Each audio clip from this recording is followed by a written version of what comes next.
Баршаңызға қайырлы күн достар, сіздермен Бибігүл. Қысқа арналған банкада жабылатын осындай керемет салаттың рецептісімен бөлісетін боламын. Міндетті түрде жасап көріңіздер, сіздерге ұнайтынына толықтай сенімдімін. Ол үшін бізге қызанақ қажет болады және де ағыршық қажет, яғни қияр, укроп және кориандр керек болады, осындай ұсатылған, және де сарымсақ, тұз, қант, сұйық май және уксус қажет болады. 9% уксус керек болады міндетті түрде. Ең алдымен қызанақты турап аламыз. Егер сіздерде ет тартқыш болса, ет тартқыштан өткізіп алыңыздар. Менде болмағандықтан мен блендермен ұсаттым.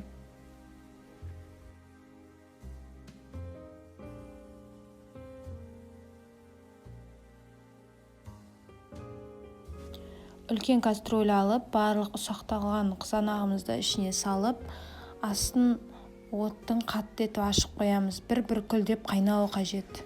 Әлсін араластырып тұрамыз. Оған дейін ағыршығымызды кесеміз. Кәдімгідей осылай ортасынан бір бөліп, осындай қалыңдықта кесіп шығамыз. Қатты жұп-жұқа болып қажет емес, себебі бұл қайнайды. Қайнаған кезде қалыңдау болған жақсы.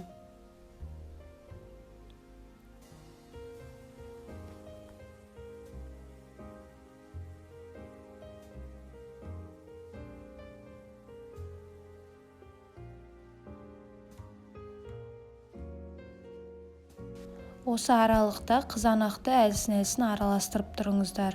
Бір қайнап кетуі қажет, кәдімгідей бүлкілдеп қайнауы керек.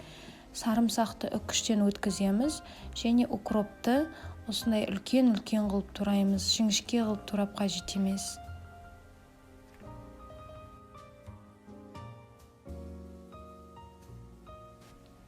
Мінекей біздің қызанағымыз кәдімгідей қайнап жатыр, бүлкілдеп. Енді осының ішіне турап дайындап қойған қиярымызды саламыз.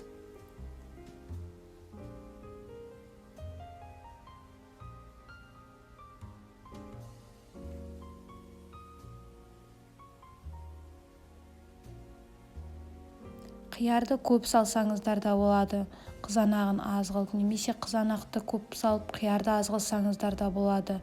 Өздеріңіз қалауларыңыз бойынша өзгертулеріңізге болады.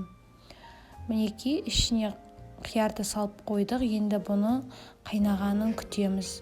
Қайнағаннан кейін астын баяулатып, 10 минутта тағы да қайнатамыз, баяу отта. Оған дейін біз банкаларымызды залалсыздандырып қоямыз. Түбіне банкының су құйып, мен микротолқынды пеште 4 минутқа қалдыратын боламын. Солай оңай әрі тез жасалады. 4 минуттан кейін кәдімгідей буы шығып тұрады. Мінекей біздің қызанағымыз бен ағыршығымыз 10 минут баяу отта қайнап шықты. Енді бұның ішіне тұзды саламыз. Әлсін араластырып тұруды ұмытпаңыздар. Мінекей тұзымызды салдық.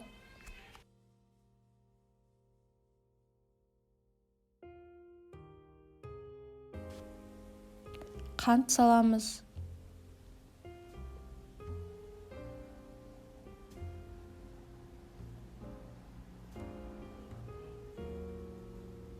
Және де біраз қасық кориандр саламыз.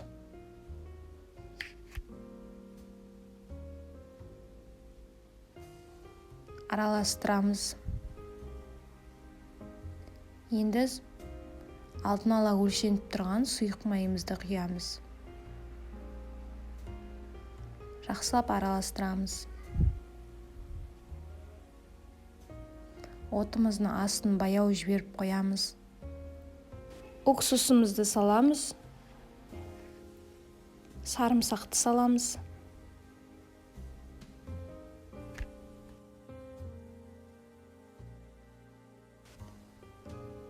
Укропты саламыз.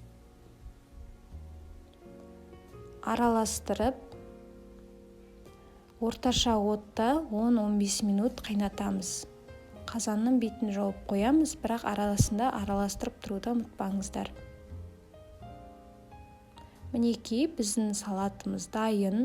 Енді осы салатты алдын ала дайындап қойған банкаларға құйып шығамыз.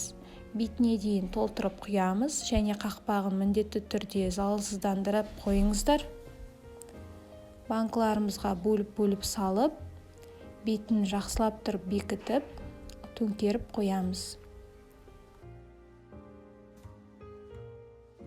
Достар, осы салатты міндетті түрде жауып алыңыздар. Қазіргі уақытта көкөністердің барлығы өте арзан, әрі ешқандай да сіздің көп уақытыңызды алмайды. Тез дайындалатын салат, міндетті түрде жауып алыңыздар.